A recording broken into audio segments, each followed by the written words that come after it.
Hola, ¿cómo están? Estamos nuevamente en La Hora Liberal junto al gran Ignacio Briones y una invitada de lujo, Viviana Valdivia Antimilla. ¿Cómo estás, Viviana? Hola, muy buenas tardes ya. Bien, estamos bien aquí para conversar un rato con ustedes. Oye, muchas gracias por venir. Yo quiero presentar a Viviana, que tiene una trayectoria súper destacada, una dirigente social con mucho liderazgo, con mucha presencia, luchadora de varias causas. Es artesana en metal, hija de madre mapuche, trabajadora artesanal de la Totora, activista por la infancia y candidata a Premio Nacional de Derechos Humanos del INDH el año 2022. Sí. ¿Cómo estás, Viviana? Muy bien, gracias por la invitación. Hola, Vivi. Hola, Ignacio, gracias por invitarme. No, pues, placer. ¿Cómo te defines tú a ti misma? ¿O cómo te sientes, cómo te gusta que te presenten o te reconozcan más bien? Me gusta que me reconozcan por ser activista por la infancia y que soy una dirigente de un campamento muy humilde, pero que somos tremendamente luchadores. Oye, ¿cuándo partiste involucrándote, comprometiéndote en este activismo, ¿no? En estas causas sociales? En el 2018. En el 2018. Sí. ¿Y cómo fue eso? ¿Nos puedes contar un poco cómo llegaste a...? Porque en el fondo, esto lo conversaba un poco antes de entrar como al programa, ¿no? De la legitimidad y la representatividad que tienen hoy día los dirigentes sociales. Tú me comentabas de una marcha que convocaste hace un tiempo, llegaron 15.000 personas y conversamos con Ignacio que ningún partido político hoy día es capaz de convocar a más de 300, 400 personas como mucho. Entonces, ¿cómo llegaste a esto? ¿Qué fue lo que te introdujo en este mundo? Bueno, primero soy dirigente del campamento en el cual vivo y en el 2018 me invitaron a participar de una marcha por una niña que fue asesinada. Y participé, caminé, lloré. No me imaginé que en Chile pasaban esas situaciones. Empecé a investigar, me desgarró el corazón y yo dije, no me voy a quedar en la casa, brazos cruzados, como si en Chile no estuviese pasando esto. Empecé a investigar y me di cuenta que Sofía no era la primera. Y que había una Florencia, y que había una Francisca y cientos de niños más. Y ahí empecé a meterme mucho en esto y no me di cuenta cuando yo ya estaba siendo una organizadora de las marchas. ¿Y estos son casos de violencia?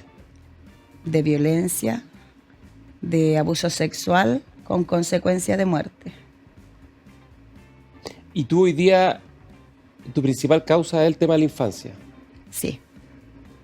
Mi principal lucha, a pesar de que tenemos otras en el campamento, es la infancia, es la niñez. ¿Y tienen alguna estructura, fundación, algún paraguas bajo el cual se organicen ustedes en el campamento? No, la agrupación existe, que somos Agrupación Justicia por la Infancia Chile, donde soy la vocera de esta pequeña agrupación, donde somos 8 mujeres, donde hacemos intervenciones para concientizar sobre el abuso sexual infantil, organizamos la primera Feria Nacional por la Infancia, y con esta agrupación salimos a recorrer Chile con nuestros propios recursos para que la gente entienda y tome conciencia de lo que sucede con los casos de estos niños. Oye, ¿y qué es lo más difícil de ser dirigente o hacer activismo social en Chile? ¿Qué es lo difícil? La ingratitud. Porque me imagino que sencillo no es. No, fácil no es. La ingratitud a veces de cuando lucháis, sacáis, dais la cara por tu gente, por decirlo así. Dais por tu gente y nunca es 100% valorado por tus vecinos. Aún así, uno siempre está ahí. ¿Qué es lo difícil en el ámbito de la infancia? El que tú nunca vas a poder quitarle el dolor a esa mamá que está sufriendo, que me toca estar en contacto directo con ella, saber lo que lloran, lo que sufren y que buscan un poco de justicia que el Estado no da. Sí, porque además probablemente esa es la situación más antinatural de todas las que le puede tocar vivir una persona, enfrentar la pérdida de un hijo o una hija. Porque va contra el proceso natural de la vida, ¿no? Sobre todo cuando son chiquititos. Sobre todo cuando son chiquititos. Sí, o sea, cuando empecé por Sofía tenía 1 año, 8 meses. O sea, es una bebé. Como que te Te desgarra. parte algo en el alma. Y eso me hace sacar fuerza para poder estar en las marchas, para poder estar en las intervenciones, para poder, aunque sea sola, yo de verdad no me importa si no llega nadie, yo sola soy capaz de gritar y alzar la voz por los niños. Ellos son parte mía, son mi lucha. Y yo como algo la conozco a Viviana, en el campamento donde vivía, tiene Algo harto. tiene una iniciativa muy bonita, armó una biblioteca. Espectacular, chiquitita pero preciosa, llena de libros bien ordenados. Realmente un remanso dentro del campamento, un lugar así acogedor, cálido, bien calefaccionado en el invierno. Y que atrae además a los niños del campamento y pasan ahí, y leen y hacen clases y se forman. Y de hecho, entiendo que años atrás, cuando hubo un incendio en el campamento, muchos niñitos se salvaron precisamente porque estaban ahí, ¿no? Sí. Cuéntanos un poquito de esa experiencia de armar esa biblioteca, cómo la armaste, cómo consigues los libros, cómo la reciben los vecinos y particularmente los niños del campamento. Bueno, Gonzalo, Ignacio ha estado muchas veces en el campamento. Él conoce parte importante de lo que es este crecimiento del campamento. La biblioteca la hicimos el año 2014. La levantamos con mucho esfuerzo con privados. Un colegio, el Universitario Inglés, que ahora ya no existe, nos fue a ofrecer si necesitamos algún tipo de ayuda para los vecinos. Y mi sueño... Si mi madre estudió en ese colegio. Era muy bonito ese colegio y muy bueno. Sí. Hacían mucha labor social. Y así llegaron al campamento. Y querían donarnos cajas de alimento. Y yo les dije que por qué mejor no hacíamos algo en conjunto. Y me preguntaron qué quería. Y yo le dije, quiero levantar una biblioteca comunitaria. Porque lucho por los que están y por los que no están, digamos. Y me dijeron, perfecto, nos parece súper bueno, nosotros donamos todo lo que es la estructura, pero ustedes conjuntamente con nosotros la equipan. ¿Qué nos dijeron a nosotros? Pues yo empecé a levantar con los vecinos y nos pusimos mano a la obra, trabajamos para eso, levantamos la biblioteca junto al colegio, lo organizamos, tenemos más de 2.000 libros, cuando quiera puede ir a conocerla. Voy a ir de todas maneras, además, yo amo los libros sobre todas las cosas. Y la equipamos y ahí es donde los niños hoy en día es su espacio. ¿Cómo se llama la biblioteca? ¿Tiene un nombre la biblioteca? Biblioteca comunitaria. Biblioteca comunitaria. Sí. En realidad ya nos juntamos en la biblioteca, es como eso. Oye, dime una cosa, ¿y cómo la...? A mí siempre me llama la atención eso, ¿no? Que por más que avanza la tecnología y hoy día uno tiene la impresión de que en general, sobre todo las nuevas generaciones, los niños están mucho más cercanos a las pantallas que a la lectura. Los libros siguen teniendo magia, siguen siendo algo que atrae mucho, sobre todo por la posibilidad de, encuentro yo, ¿no?, de expandirle las capacidades, las libertades y la imaginación especialmente a las personas y especialmente a los niños. Por lo menos nosotros le enseñamos eso a los niños. En mi caso, soy la bibliotecaria de ahí. Entonces, los niños van a jugar porque tienen un espacio donde tienen juguetes, tienen los libros, tienen como una salita de clase. Ellos llegan ahí, tienen computación también, o sea, tienen ahí computadores. Pero a ellos se les pide que lean un rato, que tomen algún libro. Los niños van y sacan libros, los sacan, de hecho. ¿Cuáles son los libros más demandados? Los de cuentos. Cuentos infantiles, los tradicionales, los clásicos. Sí, los sacan todos. Sí. Sí. Y los otros que van a pedir son los que les piden en el colegio. Ahí ya por obligación, pero al menos le dan una utilidad. Y justamente como Ignacio decía, para no quedarme ahí con la pregunta que me hizo, en el año 2016, diciembre, hubo un incendio en el campamento.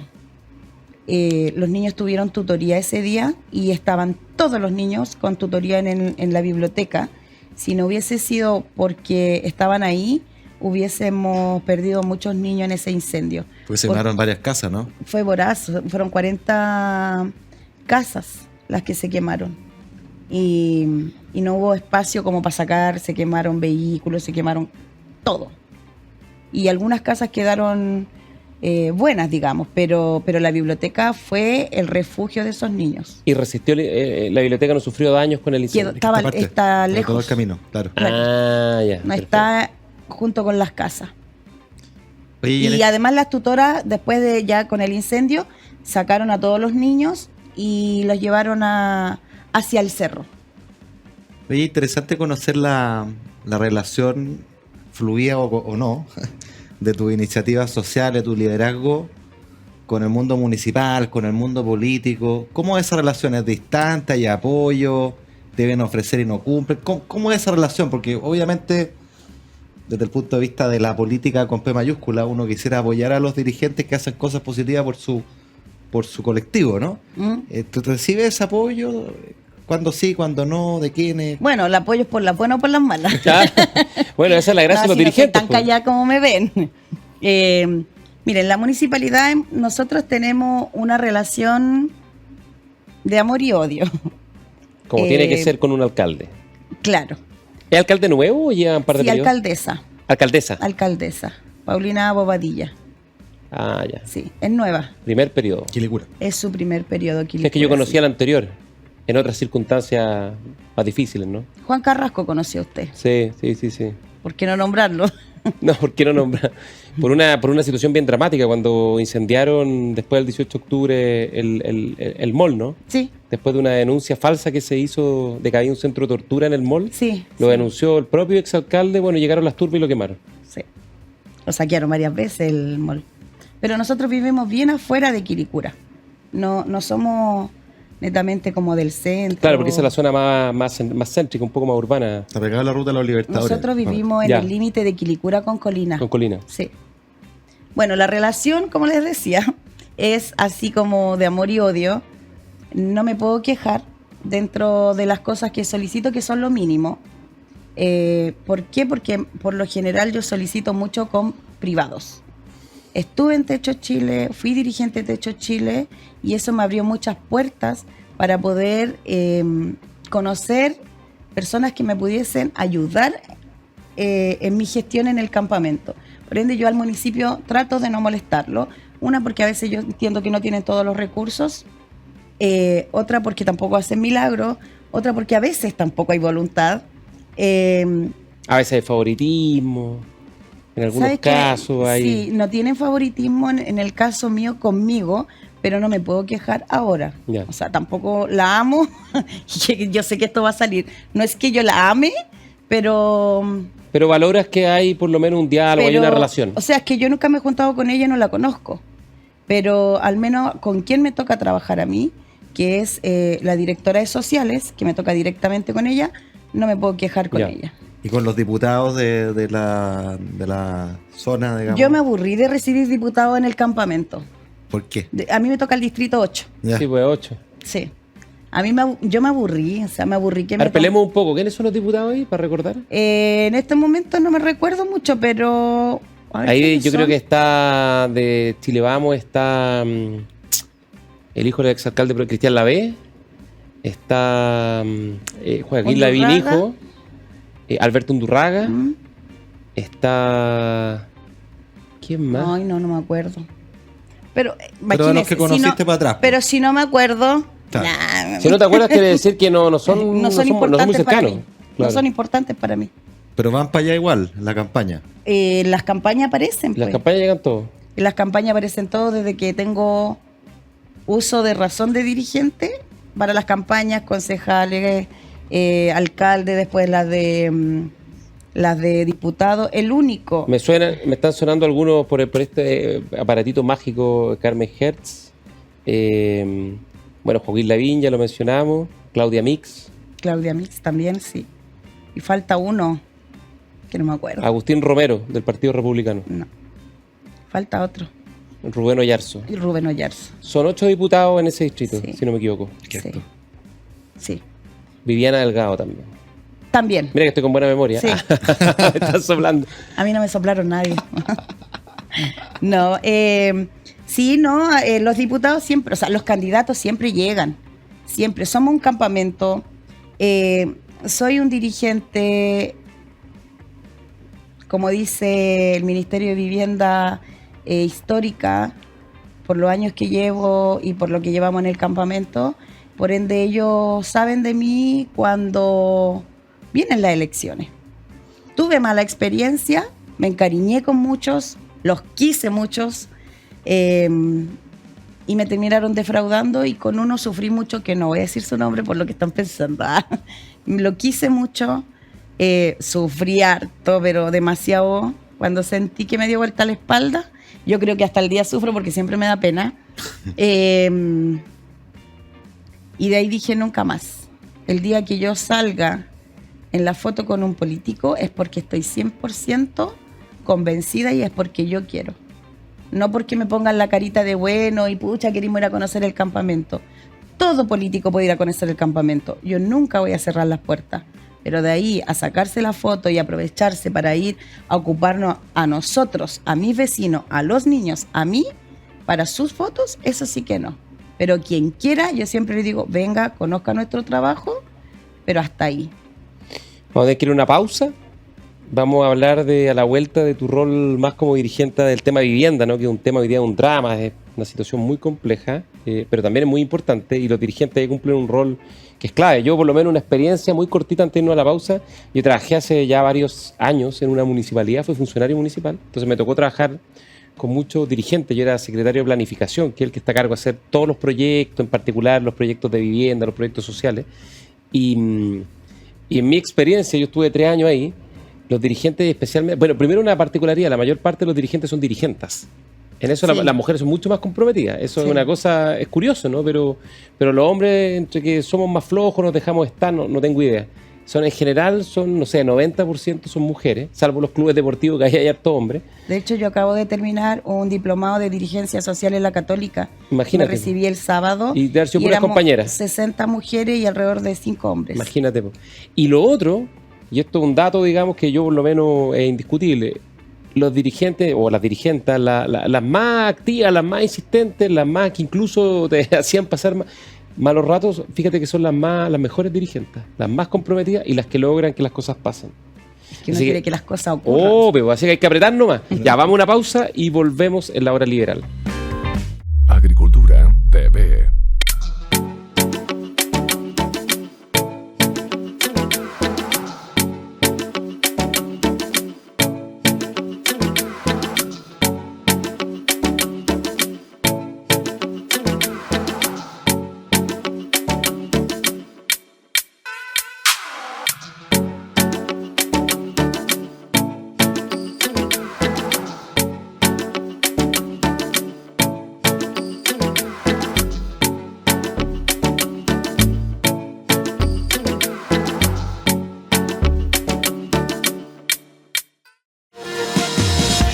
A veces como que se piensa que lo sostenible es solo medio ambiente. Esto no es agua para la agricultura, es agua para los alimentos de todos los chilenos. Generar alternativas que sean rentables para los agricultores para una agricultura sustentable. Y tenemos proyectos muy emblemáticos como el Saca tu Permiso Rural. Y dijimos, bueno, necesitamos saber qué pasa bajo nuestros pies. Tacatemu, Panquehue, Yayay, San Felipe, hacia los Andes también. Como siempre en Agricultura TV.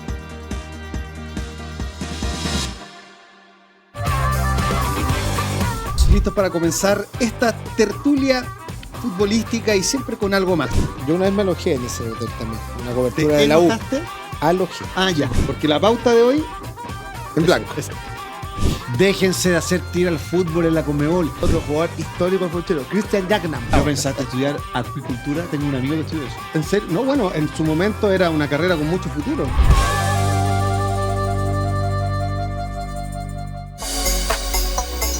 Saludarlo, acá estamos súper contentos partiendo ya otro capítulo de Desarrollemos Chile por las pantallas de Agricultura TV. Aquí se ha agradecido tremendamente que hemos hecho verdaderamente educación. Nosotros combinamos esas dos tecnologías y lo que logramos con eso es tener captura de movimiento en tiempo real dentro de la realidad virtual. Nuestro primer desafío es entender cuáles son los empleos de futuro. Y es un problema metodológico. Porque se nota muchísimo la diferencia de cómo uno puede generar impacto en un proyecto. ¿Qué tal, amigos y amigas? ¿Cómo están? Trataba de modificar ese rol. Y se escucha la fuerza que tiene. En los programas hacíamos el libreto el mismo día. Una bandeja con fajos de billetes. Desenmarcarme de mi papá. Lo que he hecho en menos en los entrenamientos, que uno aprendía mucho fútbol viendo los entrenamientos. Me gusta mucho el fútbol. Sí, Alasco.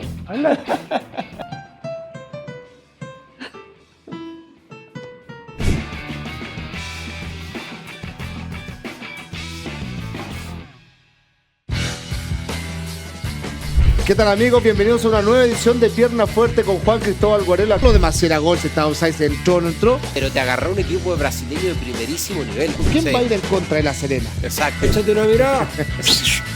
Pero está Alessandro en estos dos días. 6 contra 2 y los dos, ninguno marcando a nadie. Exactamente. Y el melón. Esa va a ser la comisión investigadora del NFP.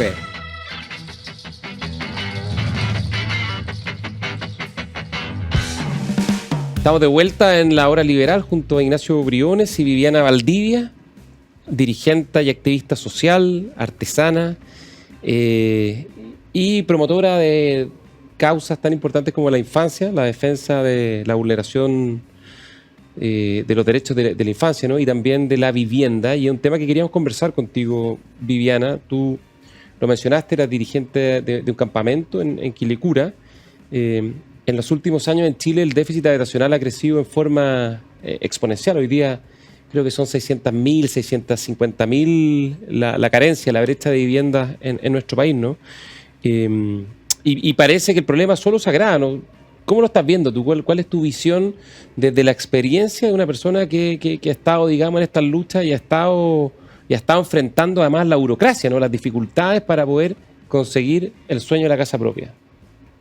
En cifra no tengo idea, lo único que más o menos tengo claro es que hay ya alrededor de 1.200 campamentos en Chile, que es lo que a mí me interesa, digamos, por la gente que vive en los campamentos, porque soy una de ellas. Es mala la situación y lo voy a explicar con palabras simples para la gente que a lo mejor me va a ver. En Chile se entregaron demasiados subsidios, o sea, el cartón. El papelito, como le dicen. El cartón. Nosotros hoy en día tenemos cartón, una casa de cartón. En el campamento se entregaron muchos subsidios. La mayoría de los vecinos del comité al que yo represento tienen su subsidio, pero no tienen cómo poder ejercerlo. Exacto. Que se materialice. Un vale por. Exacto. Bueno, antes antiguamente se decía me salió el subsidio. Hoy día sí se me salió la casa, en verdad, porque lo importante es la casa más que el subsidio. Sí, o sea, es que con el subsidio, con el tema de la casa lloramos 2 veces. Lloramos de alegría para recibir el subsidio y después lloramos de tristeza porque no la podemos obtener. Porque nadie quiere venderte una casa usada para comprar con el DS-19. Porque se demoran mucho en pagar, que el trámite y la gente tiene desconfianza.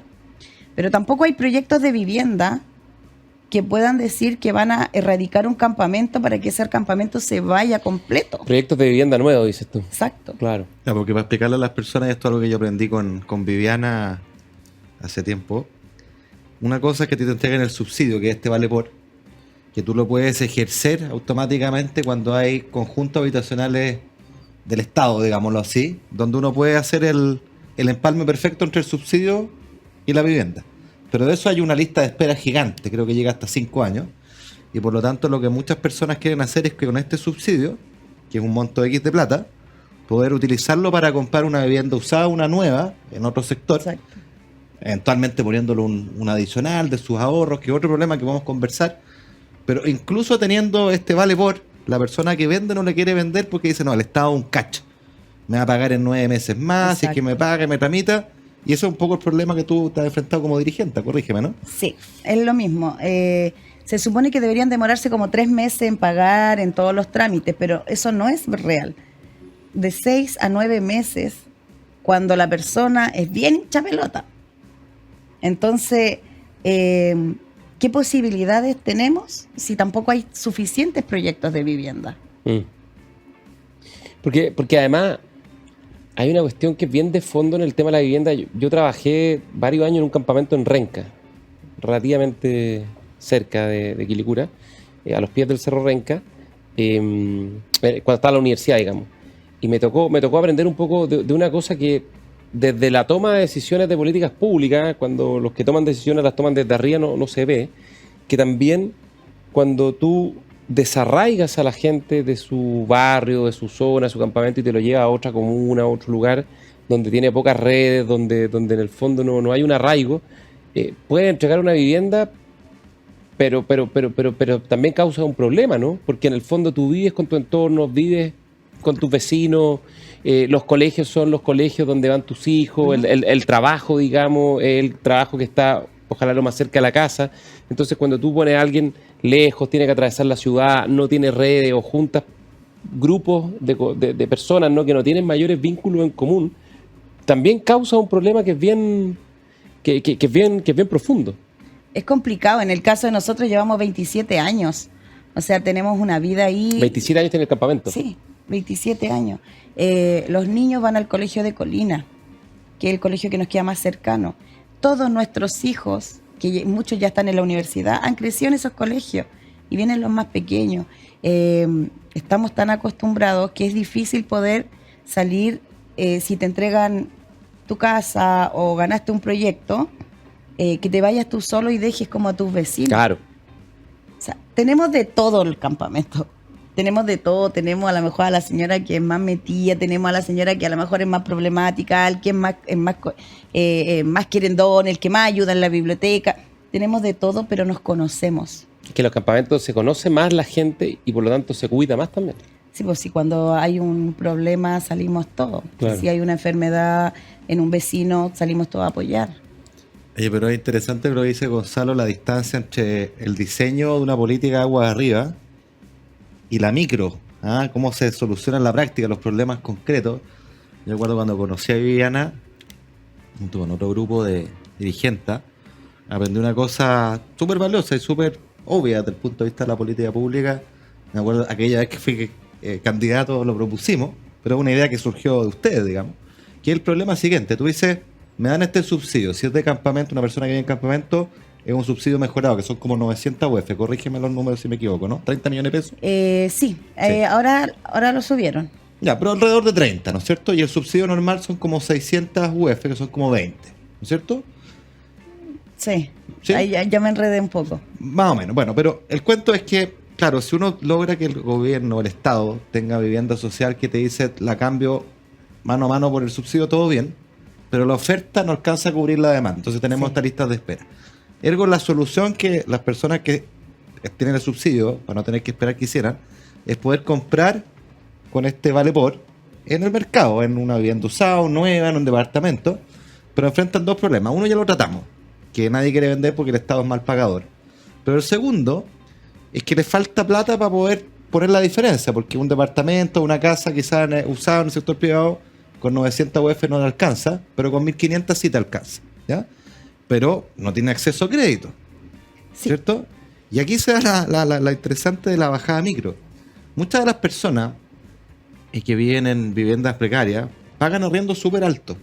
Pueden pagar fácilmente 250.000 pesos de arriendo, si es que no más. Más. 300.000. Ha subido mucho los arriendos. ¿No es cierto? Muchísimo. Entonces, es como obvio que tú a las personas que no tienen acceso al crédito, el Estado debiera avalar ese crédito. Y tiene la garantía estatal de la propiedad detrás. Entonces, facilita el acceso al crédito a una persona que el banco nunca le pasaría la plata, ¿no es cierto? Porque no tiene historial de crédito, etcétera. Y te haces de un dividendo que puedes pagar 120.000 pesos al mes, comparado a los 250 o 300.000 que estabas pagando. Y tiene la propiedad. Entonces, por donde lo mires es ganancia, aumenta el ingreso de esa familia, 100.000 pesos de dividendo o 120.000 versus 250 de gasto, y le das acceso rápido a la casa y le permites elegir además. No es forzado a lo que me tocó, tú eliges. Yo creo que esa es una idea bien interesante. Este gobierno algo hizo, pero muy, muy parcial, fue una garantía muy chiquitita. Yo creo que se puede hacer bastante más agresivo y ampliar la libertad de elección de las personas. O sea que el subsidio que daban era demasiado poco. Sí. Hoy en día, este gobierno subió lo que es el tema del subsidio. Hay un mínimo ahora, lo que antes no había. Ahora hay un mínimo de 800 UF y se puede llegar hasta las 1050 UF. Lo que el subsidio cuando nosotros lo ganamos no era así. Entonces, si bien ayuda, porque es más alto, pero así mismo... Igual te falta. falta, pero aún así la gente no tiene la confianza para vender la casa usada. Oye, ¿qué otros cambios crees en tu experiencia de dirigente social y que te has dedicado a estas luchas, ¿no?, por el tema de la vivienda, la casa propia? ¿Qué otros cambios crees tú que habría que introducir para mejorar la política de vivienda? Para que fuera más expedita o para resolver los problemas más urgentes. O sea, efectivamente, como decía Ignacio, creemos que de partida tienen que darnos la posibilidad a que nosotros también podamos optar a un crédito hipotecario para equiparar con ese subsidio. O un crédito o algo, pero con este subsidio nosotros no tenemos la posibilidad. No es que no tenemos posibilidad. Se supone que con el DS49 tú eres tan vulnerable que no vas a tener para poder pagar un crédito. Claro, no te sirve para llevarlo al banco y decirme, tengo esto. No te dan esa posibilidad. O sea, tampoco te dan la posibilidad de comprar un terreno con ese subsidio, que sería quizás autoconstruir. Terreno y autoconstrucción. Construcción, sí. Ahora, eso es curioso porque si tú lo piensas, por ejemplo, el Estado ya ha hecho esto antes, por ejemplo, con el crédito con aval del Estado, ¿no? Es simétrico. De hecho, cuando nosotros propusimos esto, algunos me decían, oye, van a hablar del crédito con aval del Estado, del CAE de la vivienda. Pero la gracia que tiene que la idea vino de abajo, vino de las propias personas. Lo que está diciendo la Viviana, sí, es maravilloso, es decir, denme opción para elegir, denme acceso a algo que hoy día me está vetado, que es el crédito, y yo puedo pagar y yo puedo cumplir, y déjenme elegir dónde quiero vivir. Ahí está el problema, no tienes acceso al crédito, pero si el Estado te avala y te garantiza y le dice al banco, señor, no se preocupe, es cierto que Viviana no tiene cuenta corriente, no tiene historial de crédito, pero yo lo avalo. Y ella paga sus dividendos, los va a pagar, va a cumplir como paga el arriendo, pero le das la opción de elegir y no tenés que esperar años por una casa. No, además que el problema del CAE, el crédito con aval del Estado, fue fundamentalmente que las tasas de interés fueron muy altas y que muchas veces las personas se endeudaban en unos títulos que no valían nada, carreras que no tenían ningún valor, que no te permitían entrar a trabajar al mercado laboral, y además te significaba pagar el 30, el 40, el 50% de tu sueldo. Si tú tuvieras un sistema de créditos blandos con tasas bajas, donde además no es que un título que no te sirve, porque la casa es una casa, la casa tiene valor, digamos. Es que fíjate que acá es distinto, porque acá las personas ya pagan arriendo, ya están pagan desembolsando, entonces Exacto. Al revés, tú les aumentas su ingreso. Si dejas de pagar 250.000 o 300.000 de arriendo y pasas a pagar un dividendo por 100, 150.000 pesos, bueno, la diferencia es puro ingreso para la familia. Exacto. Y le diste la oportunidad de elegir pura libertad. Y además que uno no va a dejar de pagar su casa porque es tu casa. Y como dices, y es tu patrimonio además, pues. Y pagabais 300.000 por un arriendo. O sea, creemos que, primero yo creo que el Estado, sea quien sea de los que han pasado, porque aquí no estamos hablando solo de este gobierno, porque yo vengo hace 27 años atrás, así que tampoco le podemos quitar culpa a todos los que han pasado para atrás. No, y siendo justo, la política habitacional en Chile no ha cambiado tanto, los gobiernos más o menos la han mantenido. Sí, pero es que mientras ellos no conozcan la realidad de las personas, nunca van a hacer bien la pega. Si cuando a mí me ha tocado muchas veces ir al Ministerio de Vivienda, yo le digo, pero se hace así, así, así, porque no tienen ni idea de lo que nosotros pasamos. Y la gente que arrienda, tanta gente que vive arrendando, viviendo mal, en malas condiciones, porque tiene que pagar el arriendo para vivir bajo un techo. Pero mientras no se pongan en los zapatos nosotros, conozcan nuestra realidad, que estén ahí, a lo mejor muchas veces que vayan a los campamentos, a las poblaciones, villas, blogs, nunca van a saber lo que nosotros vivimos. Por eso que yo a Ignacio lo invité muchas veces. Y él es una persona que ha ido, pero ya yo perdí la cuenta cuántas veces ha estado allá, para que él conozca de verdad cómo es la situación. Él conoce a vecinos le han comentado lo que es la situación, el sueño y el anhelo de la casa propia, ya parece algo tan lejano para ellos, que sienten que ya la única opción es quedarse en el campamento y quizás ya echar raíces ahí y no tener que estar estresándote y viviendo con un sueño que a lo mejor nunca va a llegar. Yo creo que en esto hay que hacer un mea culpa, hay un problema de la política y sobre todo los partidos políticos, porque antiguamente los partidos políticos, digo en la década del 60 al 70, digamos, hoy día hace mucho tiempo que ya no, pero los partidos cumplían un poco ese rol de ser intermediario o de conectar, digamos, a las personas con los representantes en el Estado, ¿no? Y habían dirigentes sociales que eran dirigentes políticos. Hoy día, un poco lo que tú decías, ¿no? La política espanta muchas veces o genera mucha desconfianza en los dirigentes sociales y con justa razón. Y por lo tanto la política está cada vez más desconectada, más preocupada de la pelea por el poder, digamos, de la pelea política, de la tendencia en Twitter o en las redes sociales. y no de lo que está pasando, digamos, en las comunidades, digamos, en los barrios, en los campamentos, y escuchar a la gente. Y es un tema bien estructural de la política, que de tanto mirar Twitter dejamos de escuchar a las personas. Exacto. No, ideas que vengan de las personas, sí. Sí. De lo que está diciendo Viviana es tremendamente potente y valioso. Porque, en primer lugar, no es algo que venga diseñado de un iluminado de arriba, sino que viene de abajo. Rompe estigmas, rompe eslogan. Porque uno de los eslogans instalados es que cualquier deuda es mala, que la gente está sobreendeudada. Pero lo que dice Viviana, a mí me encantaría tener una deuda por mi casa. Porque hoy día, de facto, cuando no tengo mi casa, estoy endeudado en el sentido que pago 300.000 pesos de arriendo, que es lo que me cobran precisamente porque no tengo opciones. No tengo la libertad de decir, eres un abusador, me voy a otro lado. Denme esa libertad, denme esa opción, permítanme acceder a un crédito y poner el diferencial respecto al subsidio, que es un vale por que hoy día no puedo ejercer. Exacto. Sí, pues además es maravilloso. es una deuda contra que construye patrimonio y te permite tener un hogar, que es lo más importante. Sí. Al final mi hija, que ya tiene 21 años, se crió ahí. Yo siento que ella ya ni siquiera sabe a lo mejor lo que significa el tema de la casa propia. O sea, ella ya creció ahí, ha vivido ahí, siente que esa es su casa. Pero como mamá, uno como mamá quiere darle lo mejor a su hijo. Y si a mí me pasa algo, si yo me muero, quiero que mi hija quede con algo. Ahí no va a quedar con nada si a mí me pasa algo hoy en día. Sí, nosotros queremos dejarle algo que es lo único que nos puede quedar, y su estudio. Es lo más importante. Claro. Oye, Viviana, te queremos agradecer tu presencia, tu experiencia y tu ejemplo. Y antes de despedirnos, yo te voy a cobrar la palabra, voy a ir a conocer la biblioteca. Ya, pero no va a ser como los demás, pues yo se la voy a cobrar. No, va a llevar libro, va a llegar con libro. Voy a llegar con libro y sin cámara. Oye, no, y nosotros tenemos acá en La Hora Liberal una tradición, que es que a todos nuestros invitados tenemos lo que se llama, al final del bloque, el minuto de confianza. No es el minuto de confianza, me equivoqué, meto los papeles. El recomendado, perdón. No estudié esa parte. No, el recomendado, que es súper simple. Le pedimos a todos nuestros invitados que nos cuenten o nos recomienden, le recomienden a la gente que nos está escuchando en la radio, que nos está viendo por televisión, si están viendo alguna serie de Netflix, alguna película, alguna canción, un disco, un libro que estén leyendo o algo que estén ahora que puedan recomendar y que les haya gustado mucho.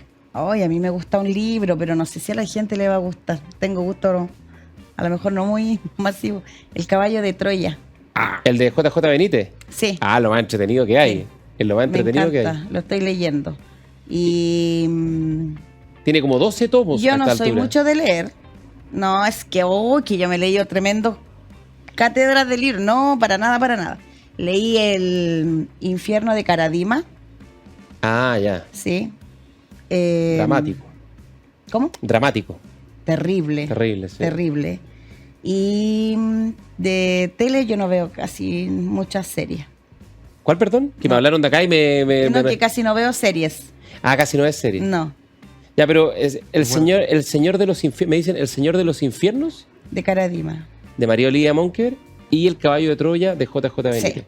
Sí. Lo leí alguna vez, lo más entretenido que hay.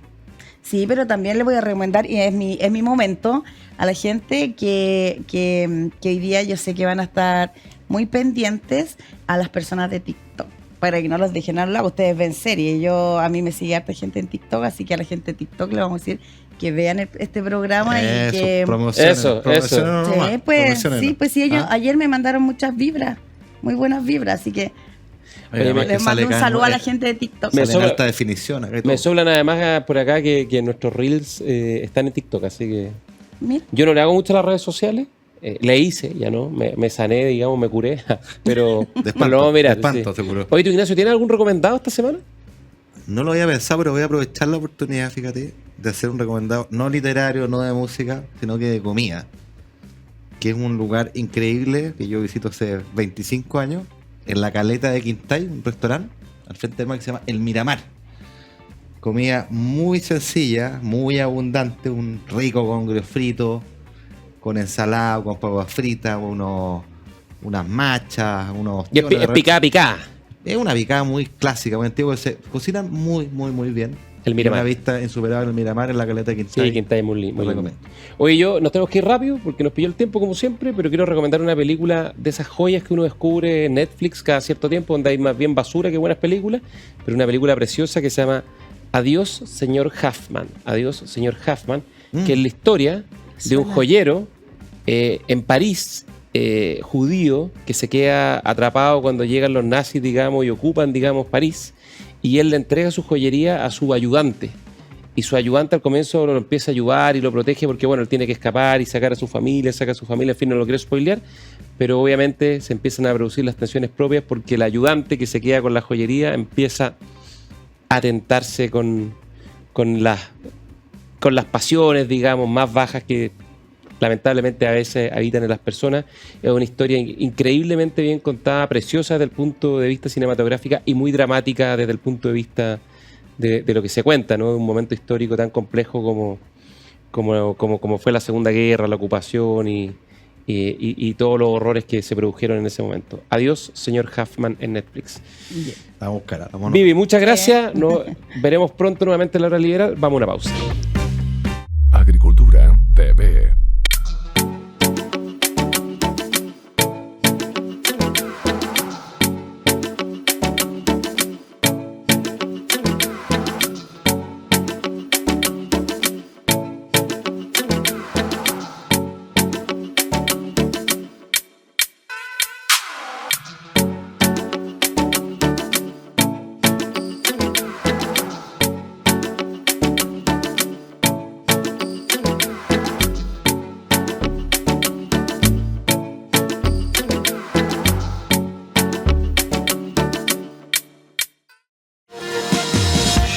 A veces como que se piensa que lo sostenible es solo medio ambiente. Esto no es agua para la agricultura, es agua para los alimentos de todos los chilenos. Generar alternativas que sean rentables para los agricultores para una agricultura sustentable. Y tenemos proyectos muy emblemáticos como el Saca tu Permiso Rural. Y dijimos, bueno, necesitamos saber qué pasa bajo nuestros pies. Takatemu, Panquehue, Yayay, San Felipe, hacia los Andes también. Como siempre, en Agricultura TV.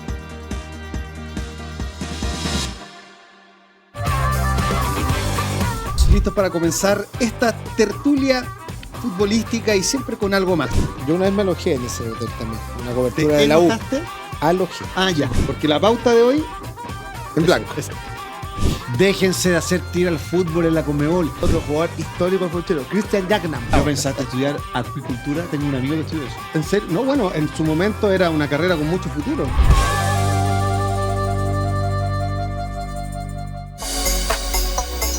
Saludarlo, acá estamos súper contentos partiendo ya otro capítulo de Desarrollemos Chile por las pantallas de Agricultura TV. Aquí se ha agradecido tremendamente que hemos hecho verdaderamente educación. Nosotros combinamos esas dos tecnologías y lo que logramos con eso es tener captura de movimiento en tiempo real dentro de la realidad virtual. Nuestro primer desafío es entender cuáles son los empleos de futuro. Y es un problema metodológico.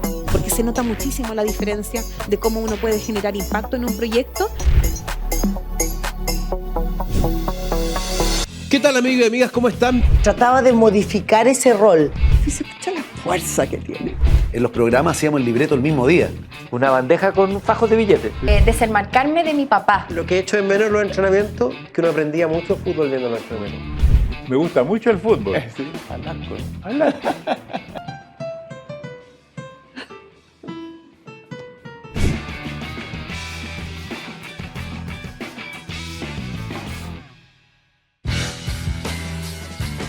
¿Qué tal, amigos? Bienvenidos a una nueva edición de Pierna Fuerte con Juan Cristóbal Guarela. Lo demás era gol, se estaba offside, se entró, no entró. Pero te agarró un equipo brasileño de primerísimo nivel. ¿Quién va a ir en contra de La Serena? Exacto. Échate una mirada. Pero está Alessandri en estos dos días. 6 contra 2 y los dos, ninguno marcando a nadie. Exactamente. Y el melón. Esa va a ser la comisión investigadora del NFP.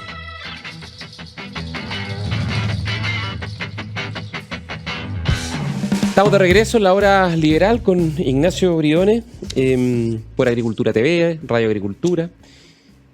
Yo, Ignacio, mira, hay un tema que yo lo quería dejar para el minuto de confianza, pero en realidad me parece me da tanto coraje, como dicen los amigos en el Caribe, que yo creo que da un poco más que un minuto, ¿no? Que esta declaración del ministro de Educación, el ministro Cataldo, ¿no? Que dijo, lo quiero citar bien preciso para no equivocarme, a propósito de las protestas y evasiones en el metro, que fueron tan intensamente celebradas por el Partido Comunista. Hubo una declaración el Frente Amplio, muy infausta el 17 de octubre de la juventud de la JJCC celebrando las evasiones y las justas reivindicaciones de los estudiantes, cuando no solo saltaban los torniquetes, sino que los destruían. Y el ministro de Educación, el ministro Cataldo, dijo algo así como, a propósito de este tema: hoy día los caminos para abordar estas problemáticas son otras, porque hoy día los contextos son otros. Y me cuesta calificarlo.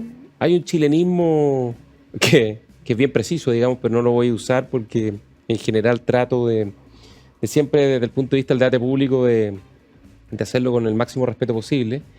Pero no sé si hipocresía, si es patudez, si es frescura, pero es olímpico, es realmente olímpico, porque hoy día, porque ellos gobiernan, lo que antes celebraban hoy día no se justifica. O sea, en el fondo, cuando gobierna la derecha, cuando hay un gobierno que no es de su signo político, la violencia, la política de facto, la estridencia, el interrumpir las estaciones, el validar estos métodos de confrontación, digamos, que en democracia las manifestaciones son legítimas, no la violencia, no la conculcación de derechos de terceros, ¿no? Que ellos ayer la celebraban. Cuando ellos gobiernan, ahí ya dejan de ser legítimos y dejan de ser válidos. Es como me recuerda, no quiero hacer una caricatura del anticomunismo, pero es que llega a ser ridículo, ¿no? Como cuando en el fondo, en los antiguos regímenes comunistas, en el régimen soviético también, no habían sindicatos porque el pueblo era el que tenía el poder, digamos, y como el pueblo gobernaba, digamos, ¿para qué iban a haber sindicatos? O sea, es un nivel de hipocresía, es un nivel de doble estándar, de doble discurso, que uno, me parece que es profundamente repudiable, pero en segundo lugar, es profundamente dañino para la credibilidad del sistema democrático, porque si tú cuando eres oposición dices una cosa y cuando gobiernas dices otra, finalmente lo que hace es causar el repudio de la gente o la risa, digamos. Te transforma en una mezcla entre la caricatura y la vergüenza, que es algo que es muy dañino, porque ese doble estándar, ese doble discurso, las personas obviamente no lo toleran, no se resiste, y además que provoca un efecto muy, muy pernicioso, que es que solo encarajina el ambiente, solo lo polariza, y en el fondo dices, ¿sabéis que al final del día uno mira al frente y dice, estos compadres, lo que antes celebraban, hoy día no lo permiten? Entonces los que protestan obviamente no entienden nada, y los que están al frente y que fueron gobierno hoy día son oposición, solo quieren exacerbar la confrontación y el enfrentamiento porque simplemente es inaceptable.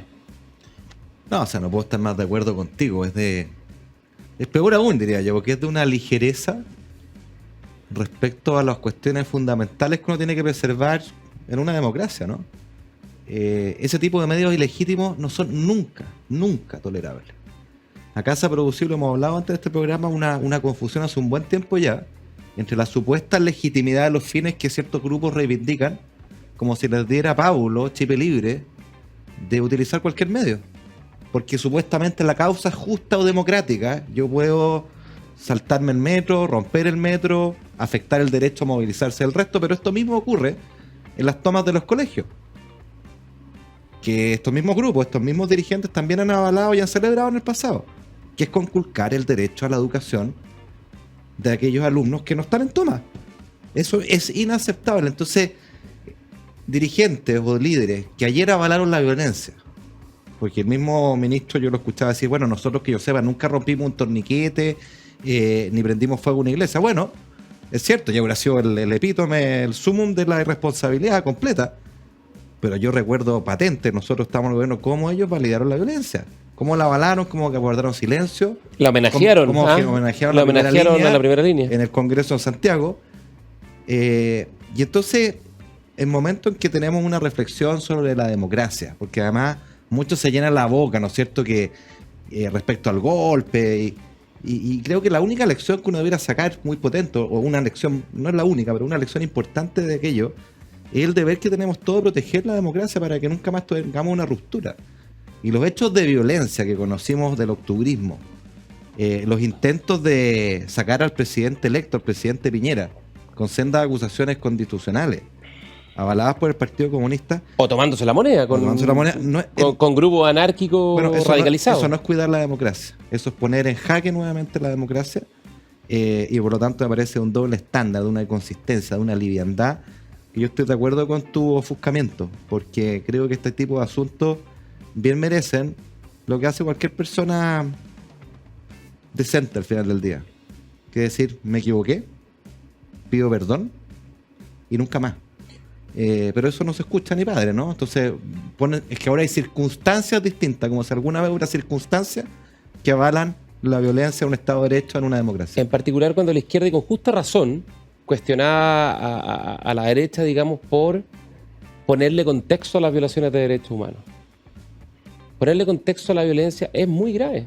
Es una inmoralidad. Es profundamente inmoral avalar ciertas causas en ciertas circunstancias y después decir que esas causas no son justas o no corresponden porque a ellos no les conviene. Y en segundo lugar, yo creo que revelan algo que es muy preocupante, digamos, que es que finalmente, en parte de la izquierda chilena, digamos, se ha producido una involución democrática tremenda. Porque en el fondo, da la impresión de que en ciertos contextos, en ciertos momentos o en ciertas circunstancias, como lo vivimos el 18 de octubre y los largos meses que siguieron después del estallido, van a validar, van a apoyar y van a promover la violencia para lograr sus propósitos que generalmente no consiguen por medio de los votos, ¿no? Y cuando los votos no le dan la mayoría, entonces sí es correcto atacar el sistema democrático e intentar derribar un gobierno y un presidente. Y cuando los votos sí le dan la mayoría, entonces ahí no es correcto. Pero mira, Gonzalo, si este es el mismo doble estándar, y por eso queda tanta rabia que se tiene respecto a la discusión de los derechos humanos. Los derechos humanos se protegen, se resguardan, se defienden siempre, en toda circunstancia y lugar, precisamente porque es un derecho intrínseco del ser humano. Pero ¿cuántas veces hemos visto este doble estándar de que las violaciones de los derechos humanos de regímenes autoritarios de izquierda, ellos los van a saludar y se sacan fotos como si nada? En circunstancias que uno lo que tiene que decir, los derechos humanos o las violaciones se condenan independientes si el gobierno es de izquierda, de derecha o de lo que fuera. Eso no lo hemos visto, ¿no? Entonces, esto tampoco es nuevo, no nos sorprendamos, pero no deja de dar ofuscamiento, particularmente a quienes como tú y yo estuvimos y vivimos esos momentos críticos, pero sobre todo el ciudadano común y corriente que se vio afectado por la destrucción, por la violencia, por la quema de los metros, que afectó la calidad de vida de millones, no precisamente los más acomodados, la quema de iglesias, el saqueo, la destrucción de pymes. Entonces, por favor, me parece que es una explicación bien pueril la que hace el ministro. Y ojalá tenga la hidalguía en algún momento de frente de decir, me retracto y me arrepiento y pido perdón por lo que dije ayer, porque es inaceptable. Sí, yo no tengo ninguna expectativa, ninguna esperanza, pero igual me llama la atención que les cueste tanto reconocer los errores cometidos, ¿no? Por supuesto. Sobre todo porque son muy buenos para apuntar con el dedo, de errores muchas veces injustificables de sus adversarios políticos, pero ellos jamás, creo que yo les he escuchado en todos estos años, salvo excepciones muy puntuales. Estamos hablando de la izquierda más dura, ¿no? Cavernaria sobre todo, esta izquierda que tiene una mentalidad más puesta en la década de los 60 y los 70, en las guerras de la lucha fría, que en los desafíos de la modernidad. Jamás les he escuchado una autocrítica, una reflexión, un aprendizaje, un reconocimiento, y eso solo empobrece el debate público y lo empobrece a ellos. Y hace más difícil actuar de buena fe a quienes tienen compromisos democráticos incuestionables, ¿no? Porque finalmente, obviamente, se empieza a encarajinar todo. Pero es que además las señales son muy equívocas. O sea, piensa tú, ¿qué significa esto de indultar delincuentes? En los indultos que el gobierno hizo, indultó delincuentes, confeso y confirmado. Y con prontuario. Entonces, la señal acá, tanto en ese caso, que es un extremo, como en las evasiones masivas o destrucción del metro, es como decir, ¿sabes qué? Cuando hay contexto y circunstancias y sus causas son justas, bueno, esto es tolerable. Bueno, pero cuando tú haces eso, cualquiera puede decir, es que yo tengo hambre, entonces voy a validar el saqueo, ¿no? Eso es inaceptable en nuestro derecho. Ahí tú rompes el contrato social y más aún, creo que buena parte del aumento de la delincuencia que hemos visto en los últimos tiempos es consecuencia de haber validado la violencia y de haber minimizado el rol de carabineros de las fuerzas de orden, que tiene que ser implacable, si ese es su rol. Al final yo creo que la única esperanza o ilusión, digamos, que cada día es más débil, pero que no hay que renunciar a ella, es que las fuerzas democráticas aíslen esas conductas, aíslen a esos grupos, digamos, y la mejor forma de hacerla, creo yo, es que este segundo proceso constituyente, llegue a buen puerto. Finalmente logremos consensuar un texto que sustente nuestra convivencia política y democrática, que sea ampliamente compartido, y si hay extremos que no lo quieren suscribir, bueno, y se quedan afuera. Se quedarán afuera, digamos, pero es demasiado importante llegar a un acuerdo, porque legitimar ciertas reglas básicas de la convivencia democrática es fundamental para que aquellos que están dispuestos a jugar fuera de las reglas, coqueteando con la violencia, no respetando los mandatos democráticos, viendo a sus adversarios como enemigos más que como adversarios, bueno, la única forma de aislarlo es finalmente que haya un amplio consenso sobre lo que es admisible en democracia y lo que no es admisible en democracia. Y una cosa que no es admisible en democracia es tolerar la violencia, contextualizarla o ampararla. Lo mismo con las violaciones de derechos humanos, lo mismo con los mandatos democráticos, lo mismo con esta idea tan infantil de que los países, las repúblicas se refundan, se parten desde cero, desde ciertos anhelos y sueños redentores que algunos iluminados tienen. Absolutamente de acuerdo, porque al final quien empaqueta todas estas cosas revolucionarias, al final yo creo que es poco diferente con la democracia. Es una banalización de la democracia. La democracia es frágil, es compleja, es difícil, es subóptima en muchos aspectos, pero es lo mejor que tenemos. Nunca es completa. Claro, y la democracia se basa en reglas básicas de convivencia. Cuando se rompen esas reglas básicas de convivencia, lo que se pone en riesgo es la democracia. Y por eso queda tanta rabia, porque algunos se llenan la boca con el discurso y te apuntan con el dedo de protección de la democracia, que ustedes contribuyen, quieren la democracia. ¿Y cómo andamos por casa? ¿Y qué hicieron ustedes en el 19, en el octubrismo? 18 de octubre. ¿Se opusieron a la violencia? ¿Dónde están las declaraciones? No es cierto. Entonces, ese es el llamado. Acá hay que cuidarla y hay que hacerse responsable de sus dichos. Y creo que lo que le falta a la declaración del ministro, del nuevo ministro del Partido Comunista, es hacerse responsable de sus dichos y no buscar explicaciones pueriles o infantiles. Y no infantilizar a los ciudadanos con explicaciones idiotas. Nos tenemos que ir. Muchas gracias. Nos vemos la próxima semana. Ignacio, el minuto de confianza fueron como 15 minutos. Nos vemos. Estuvo bueno, estuvo largo. Chao.